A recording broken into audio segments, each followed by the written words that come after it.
오늘 함께 나눌 하나님 말씀 먼저 함께 보겠습니다. 먼저 요한복음 17장 3절입니다. 요한복음 17장 3절.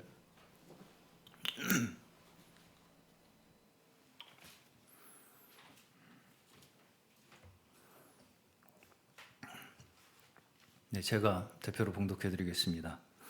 영생은 곧 유일하신 참 하나님과 그가 보내신 자 예수 그리스도를 아는 것이니이다. 아멘. 다음 요한 1서 2장 3절에서 5절. 네, 제가 한 절, 성도님께서 한 절, 5절은 다 같이 합독하시겠습니다. 제가 3절부터 봉독하겠습니다. 우리가 그의 계명을 지키면 이로써 우리가 그를 아는 줄 알 것이요 하고 그의 계명을 지키지 아니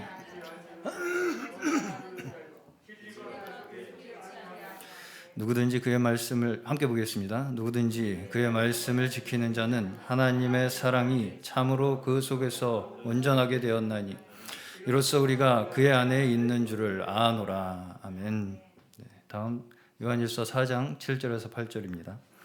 제가 말씀 대표로 봉독해 드리겠습니다. 사랑하는 자들아 우리가 서로 사랑하자. 사랑은 하나님께 속한 것이니 사랑하는 자마다 하나님으로부터 나서 하나님을 알고 사랑하지 아니하는 자는 하나님을 알지 못하나니 이는 하나님은 사랑이심이라. 아멘. 마지막으로 베드로후서 3장 18절입니다. 마지막으로 베드로후서 3장 18절 다 같이 한 목소리로 합독하시겠습니다. 시작. 오직 우리 구주 예수 그리스도의 은혜와 그를 아는 지식에서 자라가라. 영광이 이제와 영원한 날까지 그에게 있을지어다. 아멘. 네, 제가 오늘 말씀을 시작하면서 제가 최근에 영상을 통해서 본 강연 내용을 좀 소개하면서 말씀을 시작해 보려고 합니다. 성도님들께서는 어떤 집이 잘 사는 집, 잘 사는 집에 가보셨나요? 저희가 어렸을 때 우리 집에 없는 게 있으면 예를 들어서 아주 옛날에는 뭐 TV가 집집마다 없었지 않습니까? 집에 TV가 있는 집은 잘 사는 집이었고 저 어렸을 때는 뭐 딱히 생각이 나지는 않는데 뭐 좀 좋은 고급 승용차 차 자체도 별로 이제 없었던 시절이었으니까 차만 있어도 이제 좀 잘 사는 집처럼 이렇게 해서 야 쟤네 집 잘 산대 뭐 이런 말을 이제 우리가 곧잘 사용을 하죠. 근데 그 잘 산다는 의미가 어떤 의미입니까? 어떤 의미예요? 돈이 많다는 얘기죠. 돈이 많은 걸 우리는 잘 산다 이렇게 얘기를 한다는 거예요.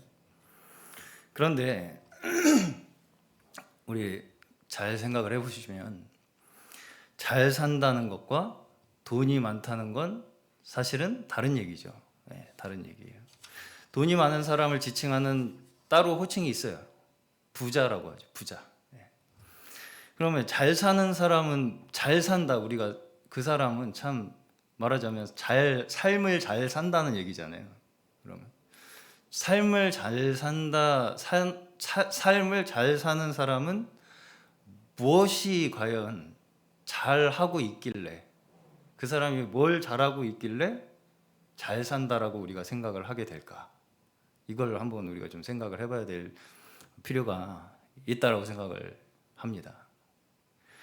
그래서 결국 좀 잘 생각을 해보시면 우리가 잘 산다는 삶을 잘 산다 이렇게 생각이 드는 사람이 잘 하는 것은 결국은 우리가 그 사람이 좋은 관계를 가지고 살아가는 사람을 잘 산다고 생각을 하게 돼요.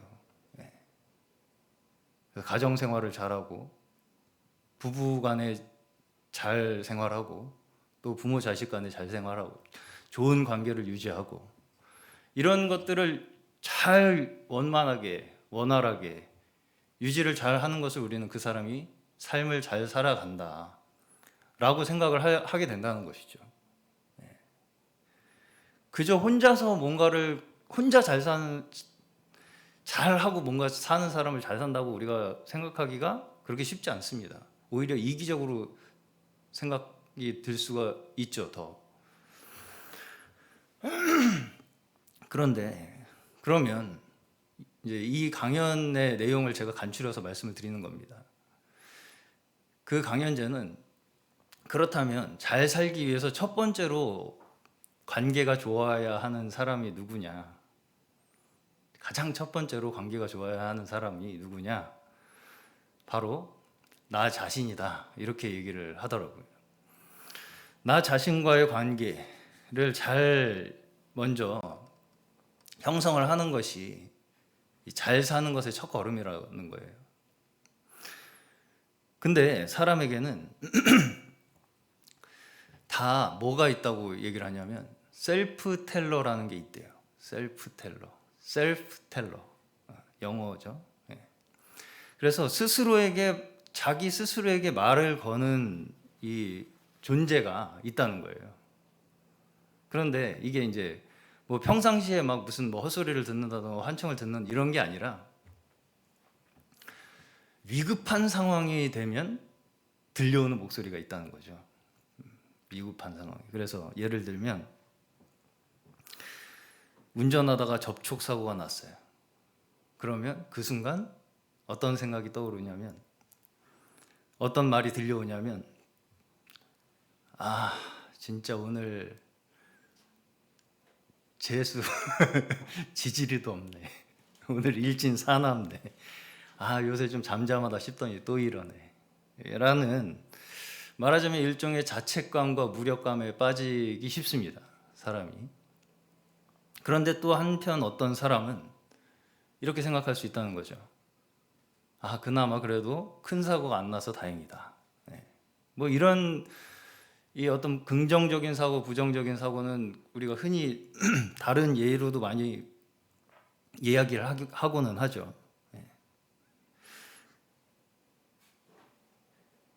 그런데 이제 이런 셀프 텔러, 자기 스스로에게 이런 위급한 상황에 들려오는 이 목소리가 어디서부터 오냐면 주로 어린 시절에 위급한 상황이나 내가 저지른 실수에 대해서 내가 겪었던 반응, 주로 부모님이 되겠죠. 부모님들께서 그런 상황에 나에게 했던 말들이 내 셀프 텔러가 된대요. 결국은. 그러니까 부모님이 그러한 실수나 어떤 위급한 상황에 나에게 한 말이 결국은 내가 성장했을 때도 나 혼자서도 들리는 거예요. 나 혼자 스스로에게 그러한 말이 계속 되뇌이게 된다는 거죠. 그래서 그것들이 이제 다 그 사람의 셀프 텔러로 형성이 된다. 이렇게 얘기를 하더라고요. 그래서 이제 우리가 아이가 어릴 때, 어린아이일 때 아이가 실수로 접시를 깨요. 뭔가 사고를 치죠. 항상. 부모가 원하는 대로 행동하지 않습니다. 다은이도 아직까지 집에서 뭔가 자기가 해보려고 하면서 계속 일을 만들죠. 그러면 이제 예를 들어서 접시를 깼어요. 접시를 깨면 어떻게 반응해야 됩니까? 어떻게 반응해야 돼요? 괜찮니? 어디 안 다쳤어, 다은아? 접시보다 네가 더 소중하단다. 라는 말을 듣는 것이 그 아이에게 사실은 그 아이의 셀프 텔러를 좋게 형성해 주는 말이죠. 근데 우리는 어떻게 합니까? 너 그럴 줄 알았어, 내가. 내가 얘기했지, 너 조심하라고. 내가 너 계속 얘기했어, 너 전부터 계속 하면서 조심하라고 했잖아, 너 눈을 어디다 달고 다니냐. 뭐 이런 이제 말하자면 그 아이의 어떤 그 존재에 대한 가치보다 내가 가지고 있는 어떤 내 중심에 있어서의 판단으로 그 상황을 이렇게 판단해버리고 행동해버리죠. 그리고 조금 이제 더 크면 아이들이 이제 시험을 보고 와요. 어느 날 맨날 뭐 한 4, 50점 맞던 아이가 90점을 맞아왔어요. 그러면 어떻게 하는 게 좋아요? 너 참 잘했구나. 나도 참 너 그렇게 잘해서 기분이 좋다.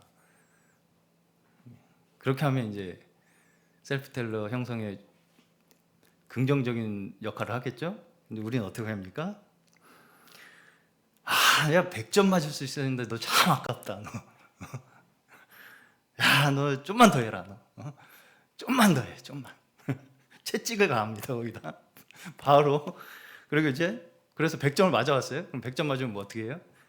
끝까지 파이팅 하는 거야. 긴장 늦추지 말고.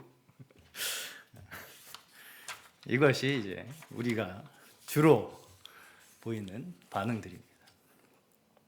그런데 이런 반응들이 결국은 우리 스스로 사람이 쉽게 내 일에 대해서 자책하게 만드는 마음을 갖게 만든다는 거예요. 형성하게 만든대요. 이렇게 자꾸 어떤 일의 결과에 대해서 평가하는 식으로 사람을 대하면 결국은 그 사람이 내가 한 일에 대해서 계속 자책하는 마음을 갖게 만든다는 거죠. 그리고 이런 가치관이 형성되는 게 결국은 뭐 어떤 결과를 가지고 오냐면 나라는 사람의 자체의 존재의 소중함보다 내가 실수 없이 이루어낸 그 일로서 내가 인정받고 싶어 한다는 거예요. 무슨 말씀 이해 가시나요? 그러니까 사람이란 건 다 내가 그냥 나의 존재로서 인정을 받고 싶어 하지 내가 무슨 일을 했기 때문에 내가 인정받는 것은 사실은 스트레스죠. 결국은 그렇게 내가 인정받기 위해서는 끊임없이 내가 빈틈없이 뭔가를 해내야 된다는 압박감 때문에 자책할 수밖에 없다는 거예요. 나 스스로를 자책하게 만들 수밖에 없다는 거죠. 자, 우리가 제가 이 말씀 끝나고서 같이 함께 이 찬양을 하려고 하는데 왜 우리가 당신은 사랑받기 위해서 태어난 사람이라는 찬양을 부르면 그렇게 은혜가 될까요? 만약에 이 찬양이 당신은 완벽한 사람이 되어야만 사랑받을 수 있는 사람이라고 하면 은혜가 되지 않겠죠. 그래서 다 나 자신에 대해서 스스로 존재 그 자체로 인정받고 싶어하고 존중받고 싶어해요. 그 자체가 가치 있게 받아들여지길 바라죠. 그런데 문제는 우리가 서로가 그렇게 누군가를 무조건적으로 인정해주고 무조건적으로 사랑해주기에는 다 마음의 여유가 없어요. 마음의 여유가 그렇게 없어요. 내가 그렇게 해주면 제가 나 우습게 볼까 봐 그렇게 할 수가 없습니다. 그래서 계속해서 서로에 대해서 조건을 붙입니다. 이러니까 나는 너를 좋아할 거야. 이러해서 난 네가 좋아. 라는 어떤 조건을 계속 붙이게 된다는 것입니다. 그래서 이것이 결국 창세기에서 에덴 동산의 그 타락의 장면, 그 사건에서부터 사실은 벌어진 일이에요. 원래 아담과 하와를 하나님께서 창조하셨을 때 당시에는 서로가 개별된 분리된 존재로 느껴지지 않을 정도로 나 자신으로 느껴질 정도로 그렇게 하나 일체화된 느낌을 서로 가지고 있었어요. 아담이 내 살 중에 뼈 중에 뼈, 살 중에 살이라고 할 정도로. 그런데 거기에 뭐가 들어왔습니까? 죄가 들어왔는데 그 죄가 들어온 그 계기가 뭐라고 이야기하나요? 지식의 나무의 열매를 먹었다 이렇게 얘기를 하죠. 지식이라는 것이 그 사이에 개입이 되기 시작한 순간 뭐가 거기에 개입이 이제 계제가 되기 시작하냐면 어떤 일의 성패에 책임을 묻기 시작해요, 서로한테. 이 일의 책임이 누구한테 있느냐에 이 책임 소재를 묻기 시작한다는 거예요, 서로에게. 그렇죠? 아담은 얘가 먹으랬어요. 하와는 뱀이 먹으랬어요. 뭐 이런 식으로 해서 계속 책임 전가를 해요, 서로. 그리고서 그 사건의 결과로 그 자녀들의 존속살인이라는, 가인이 아벨을 죽이는, 살해하는 그런 사건까지 이어지게 됩니다. 우리가 저희 이제 유튜브 채널에서 예전 우리 원로 목사님 설교 영상에 어떤 분이 이런 질문을 올리셨는데 제가 아직도 답을 못 하고 있습니다. 오늘 이 설명, 제가 드린 설명으로 좀 답이 어느 정도 되셨으면 좋겠는데, 그분이 이제 이런 질문을 하셨어요. 그때 우리 원로 목사님께서도 우리가 신앙을 가지게 되면 자존감이 올라간다고 말씀을 하셨어요. 그랬더니 자기는 그렇게 십자가를 경험하고 자기 부인을 하게 되면 자존감이 내려가더라는 거예요. 근데 어떻게 자존감이 올라갑니까? 그게 잘 이해가 가지 않습니다. 이렇게 이제 질문을 해왔었어요. 아직도 남아 있어요. 어떤 그 설교 영상의 밑에 댓글로 질문을 했었어요. 자, 그래서 이제 이게 뭐냐면 자존감이란 말을 많이 하죠, 우리가. 자존감이란 이야기를 굉장히 요새 들어서 더 많이 합니다. 자존감이 뭘까? 그리고 또 하나 우리가 자주 사용하는 말이, 비슷한 말이 자존심입니다. 자존심. 한 글자 차이인데 다르죠. 자존감과 자존심. 이 두 단어에 어떤 차이가 있는지를 우리가 모르고 사용하다 보니까 그런 질문이 저는 나온다고 생각을 해요. 쉽게 제가 말씀을 드리면 자존감이라는 것은 내 존재에 대한 가치를 절대적으로 인정받는 그것에서부터 나오는 마음이에요. 나라는 존재가 그저 나 자체로서 인정받는 그 바탕에서부터 나오는 마음, 이게 자존감이에요. 그럼 자존심은 뭐냐면 상대적으로 내가 한 어떤 일로 인해서 내가 인정받고자 하는 것. 그래서 자존감이 내려가잖아요. 그럼 자존심이 올라간대요. 자존심이 내려가면 자존감이 올라간대요. 이게 서로 상반된 관계에 있다는 겁니다. 그래서 내가 내 스스로에 대한 가치를 인정받지 못한다고 느끼면 외부적인 것으로 그걸 채우려고 하는 게 자존심으로 작용을 한다는 거예요. 그래서 자꾸 나의 자존심을 세우려고 외적인 것으로 뭔가 노력을 하려고 한다는 것이죠. 그런 것이 굉장히 심해지면 우리가 보기에 병적인 것처럼 느껴질 정도로까지 가죠. 그런 반응들이. 자, 여기 아담과 하와의 이제 자녀들, 가인과 아벨의 사건도 한번 조금 들여다보면 여기서 우리가 굉장히 의문스러운 하나의 이 지점이 뭐냐면, 왜 하나님께서는 아벨의 제사는 연락하시고 가인의 제사는 연락하지 않으셨을까요? 이 문제도 사실은 쉽지 않은 문제입니다. 여러 가지 이제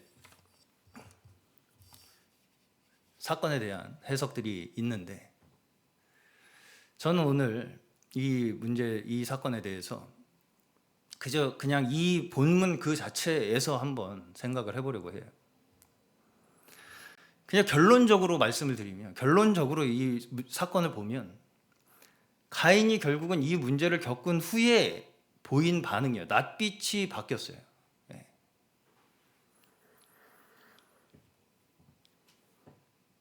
그래서 하나님께서는 이 가인이 어찌하여 네 얼굴이 바뀌었냐, 이렇게 이제 말씀을 하십니다. 그 얼굴이 바뀐 문제를 가지고 문제를 삼고 계신 것을 우리가 볼 수 있죠. 왜 가인이 낯빛이 바뀌었나요? 얼굴이 바뀌었어요? 재물을 받지 않으셨기 때문이죠. 하나님께서 자신의 제사를 받지 않으셔서 안색이 변합니다. 우리가 생각하기에는 왜 이게 잘 이해가 안 가냐면 하나님 그 책임이 마치 하나님께 있는 것처럼 생각이 되기 때문이에요. 왜 다 똑같이 제사를 지냈는데 왜 이 사람 것만 안 받아요? 왜 공평하지 않잖아요. 당연히 가인이 화가 날 만도 하네요. 라는 생각이 그 안에 은연중에 내재되어 있기 때문에 우리가 이 말이 잘 이해가 안 가는 거예요. 이 사건이. 그런데 사실은 이게 절대로 당연한 반응이 아니라는 것이죠. 이 가인의 얼굴이 바뀌는 것이 당연한 반응이 아니라는 거예요. 결과적으로 이 가인의 제사에 문제가 있었다는 것을 우리는 결과적으로 알지만 하나님께서는 그 결과를 보고 아시겠습니까? 결과적으로 하나님께서는 그 중심을 보시는 하나님께서 이 사람이 무슨 마음으로 나에게 제사를 지내고 있는지를 이미 근본부터 알고 계셨기 때문에 이 제사는 받지 않으신 거예요. 결과적으로 우리가 봤을 때 가인의 제사는 무엇인가요? 나의 성과를 내보인 거죠. 내 성과로 인해서 인정받고 싶은 마음이에요. 한마디로 가인의 제사가. 네. 그러니까 낯빛이 변하는 거예요. 내 성과를 왜 인정 안 해줘? 라는 것 때문에 하나님 앞에서 낯빛이 변하는 겁니다. 그리고 그 탓이 어디로 갑니까? 아벨한테 가요. 아벨을 죽이는 결과로 나타나죠. 여기에서 이제 볼 수 있는 것이 현실 도피입니다. 현실을 도피해요. 회피하고 부정하고 싶어 합니다. 나에게 일어난 현실, 그리고 나에게 있는 마음, 내가 가지고 있는 말하자면 결국은 연약함, 이 모든 것을 다 부정하고 회피하고 도피하고 싶어요. 현실을 부정하고 싶어 합니다. 그래서 그 뒤에 보시면 자기는 죽였잖아요. 살인을 했잖아요. 그래서 이제 하나님께서 너는 이제 이 땅에서 아무리 네가 노력을 해도 이 징계도 다 그 맥락에서 하나님께서 주시는 거예요. 아무리 네가 일을 해도 너는 그 소산을, 그 효력을 얻을 수 없을 것이다. 그리고 이제 쫓겨나서 넌 유리하게 될 것이다. 그렇게 하니까 어떻습니까? 형벌이, 살인에 대한 형벌의 이 형량이 어때요? 근데 가인은 너무 무겁다고 이렇게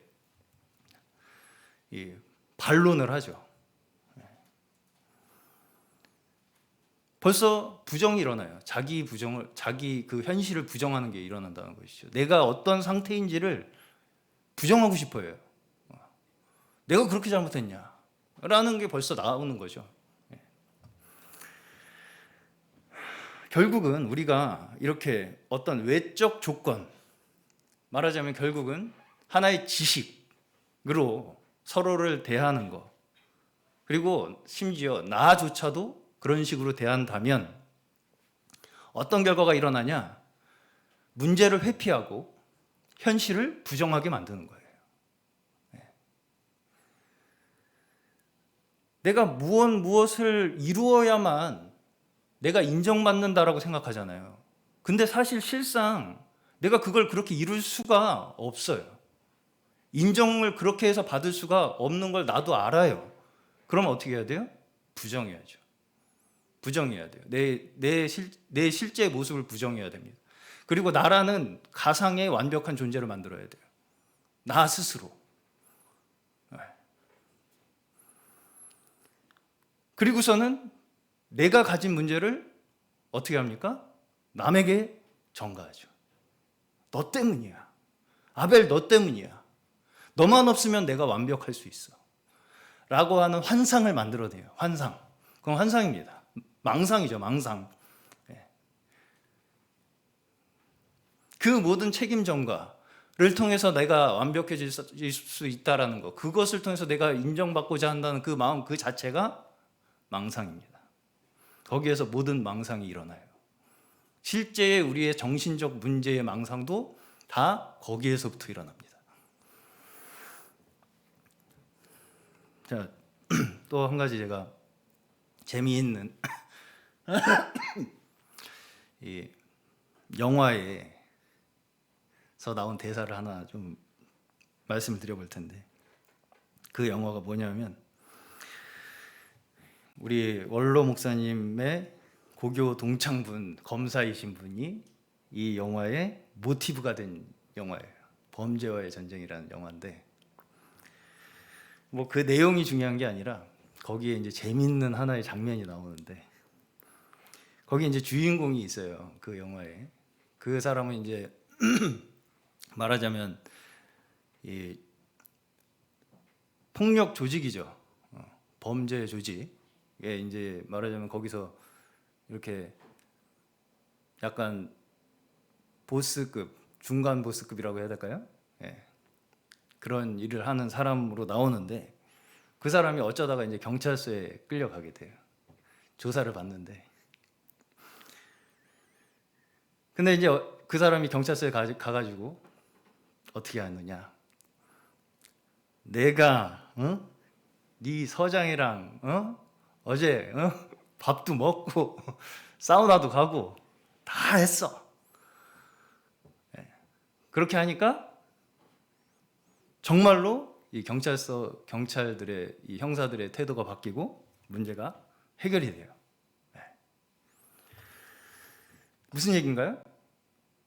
서장이랑 나랑 아는 사이라는 거죠. 나 니네 서장이랑 친한 사이야. 어제 밥도 먹고 사우나도 같이 갔어. 자, 이 사람이 그 서장하고 얼마나 잘 아는지는 안 나와요, 그 영화에서. 근데 만일 상대방 쪽, 그 서장 쪽에서 그렇게까지 아는 사이가 아니라면 어떻게 했습니까? 불쾌하겠죠. 또 한 가지 일례를 말씀을 드려볼게요. 우리 원로 목사님께서도 이전에 계시던 단체가 있어요. 아시겠지만 거기에 이제 가장 가깝게 지내던 분 중에 한 분이에요. 그분이 그 이후에 나오신 이후에 이런 말을 했다고 합니다. 다른 사람에게 내가 그 사람 잘 알지 하는 식으로 그렇게 말을 했다는 거예요. 그거를 이제 전해서 들으셨어요. 근데 어떻습니까? 기분이 불쾌하죠. 불쾌합니다. 왜 불쾌합니까? 왜 불쾌해요? 잘 알고 지냈는데. 모릅니까? 압니까? 모르죠. 자, 또 한 번은 또 우리 원로 목사님 사례인데, 친구분께서 하나님에 관해서 이렇게 함부로 한번 이야기를 잘못하셨다가 굉장히 또 불쾌함을 표현을 하셨죠. 그런데 이제 그래도 그 친구분께서는 이렇게 그 즉시 정중히 사과를 하셔서 그 문제가 해결이 된 일이 있었습니다. 그 일을 보고서 저도 그래. 이게 뭐 믿고 안 믿고 물론 뭐 그 전에 그분이 더 이상 얘기는 하지 않겠습니다. 어쨌든 참 양심이 살아 있어야 되겠구나 뭐 이런 생각이 들었던 일화였는데, 어쨌든 제가 말씀드리고 싶은 건 우리가 누군가 나를 안다라고 하면서 남들 앞에서 함부로 말하거나 나에 대해서 평가를 하려고 하면 기분이 나쁩니다. 불쾌하기 마련이에요. 또 우리의 신앙에 대해서도 그렇습니다. 우리가 가장 가치 있게 생각하고 있는 어떤 것에 대해서 마치 자기가 나보다 더 잘하는 것처럼 그렇게 함부로 평가하면 기분이 좋지 않죠. 여기서 문제는 아는 것입니다. 아는 것. 자, 안다는 것, 나는 다 나름대로 안다고 생각해요. 나는 그 사람 잘 알고, 나는 그 종교에 대해서 너보다 어느 정도 더 객관적으로 아는 것 같아. 라는 마음을 다 가지고 있다는 것이죠. 그렇기 때문에 그런 말들을 하는 것입니다. 내가 잘 안다고 생각하기 때문에. 안다는 게 과연 무엇일까? 안다는 것. 어느 정도 알아야 아는 것이라고 할 수 있을까요? 그 사람의 장단점을 잘 알면 그 사람을 잘 아는 걸까요? 하나님께서는 우리의 모든 것을 아시는 분이었다, 이렇게 말씀을 하셨습니다. 그런데 잘 아시기 때문에 어떻게 하셨어요? 우리를 잘 아시기 때문에 하신 일이 뭔가요? 십자가의 길을 가셨죠. 결국은 십자가의 길이 곧 사랑의 길이라는 것이죠. 우리를 잘 안다면 우리를 위해서 목숨을 내놓고 우리의 약함을 치유해 주시는 것이 우리를 안다라고 생각할 수 있는 거예요.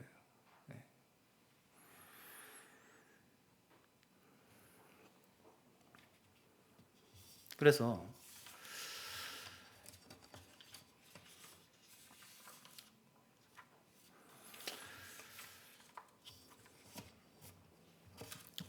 주일날도 우리 원로 목사님께서 좁은 길에 대해서 말씀을 하셨는데, 자, 생명의 길은 좁은 길로 가는 길이다 라는 것이죠.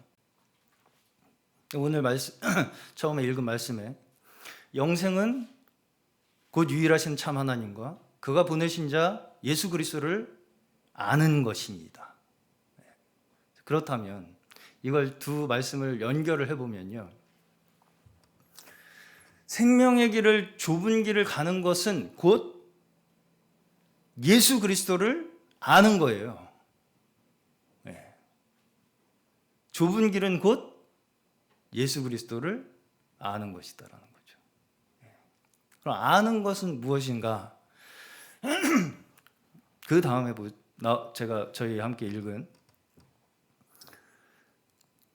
요한 1서 2장, 그의 계명을 지키면 이로써 우리가 그를 아는 줄로 안다고 말씀을 했고요.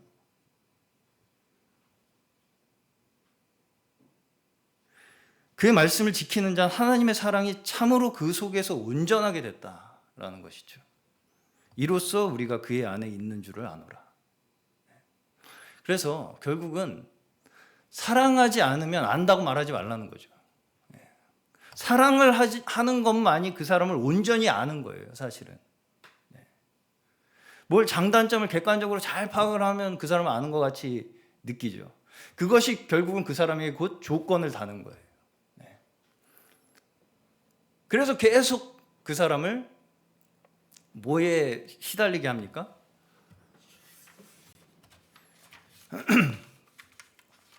계속 자책하게 만드는 거예요. 뭔가에 계속 쫓기게 만드는 거예요.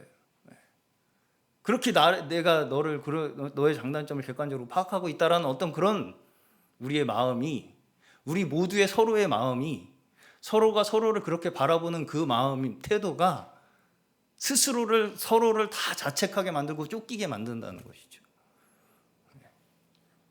그건 아는 게 아닙니다. 사랑하지 않으면 그 사람을 안다고 말할 수 없는 거예요, 근본적으로.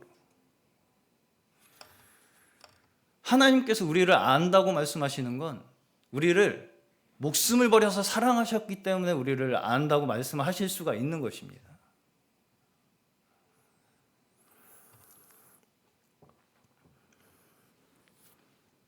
그래서 우리가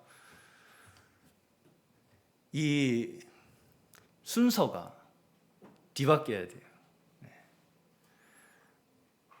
우리가 구원의 은혜는 우리의 공로가 아니다 늘 고백하고 기도하고 찬송하지만, 실제로 우리가 뭔가 내가 만들어서 나가야 할 것 같은 그런 압박감을 계속 그 압박감에 시달리면서 살아갈 가능성이 크다라는 것입니다.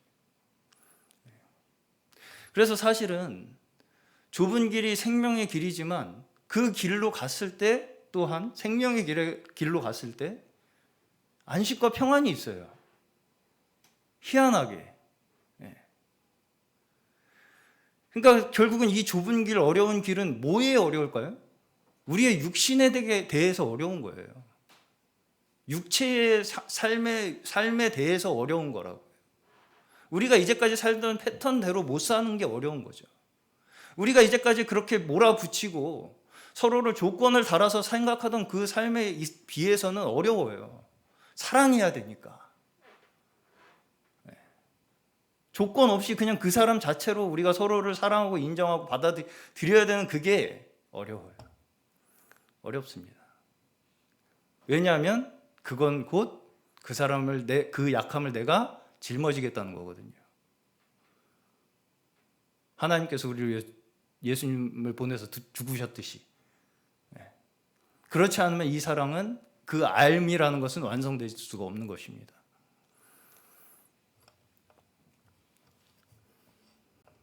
마지막으로 그 찬송가 214장입니다. 214장이 뭐냐면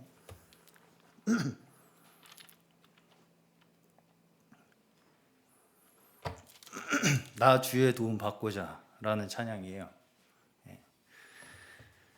내 모습 이대로 주 받아주소서. 주 위에 돌아가신 주, 날 위해 돌아가신 주, 날 받아주소서. 이 찬양에 대한 제가 이 배경 설명을 좀 해드리고 마치겠습니다. 무디라는 이 설교자가 스코틀랜드에서 집회를 하고 있을 때에 어느 날 한 소녀가 그 말씀을 듣고 구원에 대해서 간절한 이 원함으로 무디에게 왔다는 거예요. 무디에게 와서 이렇게 물어봤어요. 무디 선생님, 저는 더 주님을 알고 싶어요. 어떻게 해야 되겠습니까? 그랬더니 무디가 이렇게 대답을 했다고 합니다. 네가 가진 건강을 주님 앞에 드리렴. 그리고 하나님께서 주신 너의 작은 그 재물이라도 하나님께 드리는 삶을 살아가렴. 그랬더니 이 아이가, 그리고 이제 성경책을 읽으면 성경에는 하나님의 그 모든 풍성함이 가득 들어 있으니까 말씀을 잘 읽으렴, 이렇게 대답을 해줬다고 해요. 그랬더니 이 소녀가 눈물을 주르륵 흘리며 조용히 고개를 들면서 무디에게 이렇게 이야기를 했다고 해요. 선생님, 저는 글을 배우지 못했어요. 그래도 저는 주님을 깨달을 수 있나요? 저는 몸도 너무 약해요. 그래도 저를 받아주실까요? 우리 집은 너무 가난해요. 드릴 것이 없는데 그래도 주님께서 저를 기뻐하실까요? 이렇게 추한 저의 모습을 받아주실까요? 라고 이렇게 이야기를 했다고 합니다. 그 순간에 이 소녀의 얼굴에 광채가 나기 시작하면서 그 자리에 소녀를 바라보던 몇몇 사람들이 소녀와 함께 바닥에 무릎을 꿇기 시작했다고 합니다. 그러면서 주님, 내 모습 이대로 받아주시옵소서 라는 고백을 하기 시작했다고 해요. 그래서 이 간증을 들은 해밀턴이라는 사람이 감동을 받아서 찬송시를 쓰게 되었고, 이 교회 신문에 기고를 하고 이 교회 신문에 기고된 시를 발견한 생키라는 사람이 그 시에 곡을 붙여서 이렇게 금세 많은 사람들에게 사랑을 받고 은혜를 끼치는 찬양이 되었다고 합니다. 뭔가 우리가 무슨 말씀인지 아시겠죠? 뭔가 우리가 계속 우리가 뭔가를 드려야 할 것 같은, 그래야 하나님께서 나를 받아주실 것 같은 압박감에 시달리는데 그 순서가 뒤바뀌었어요. 하나님께서는 이미 우리를 받아주셨고 우리는 그저 그 감사함을 드리는 것입니다. 감사함으로 나가는 거예요. 우리의 공로가 아니라. 우리 찬양 214장 한번 함께 찬양했으면 좋겠습니다.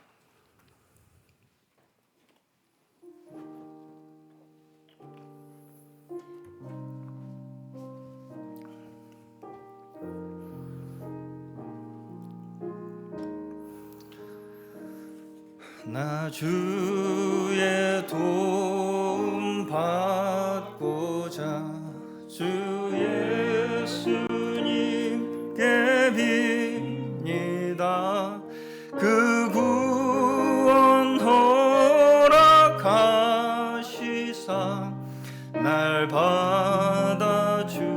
받아주소서. 내 모습 이대로, 내 모습 이대로 주 받아주소서. 날 위해 돌아가신 주 날 받아주소서. 큰 죄에 빠져 영죽을 날 위해 피 흘렸으니 주 형상대로 빚으사 날 받아주소서. 내 모습 이대로, 내 모습 이대로 주 받아주소서. 주 받아주소서. 날 위해 돌아가신 주 날 받아주소서.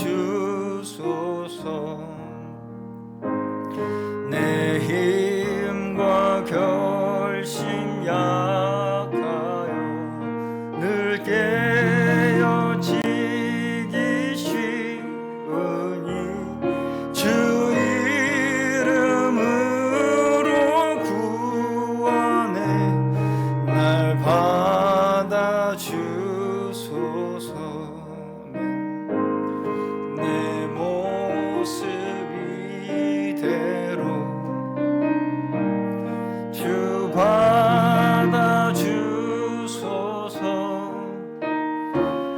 날 위해 돌아가신 주 날 받아주소서. 내 주님 서신 발 앞에 나 끌어들였으니 그 크신 역사 이루게 날 받아주소서. 내 모습 이대로 주 받아주소서. 날 위해 돌아가신 주 날 받아주소서.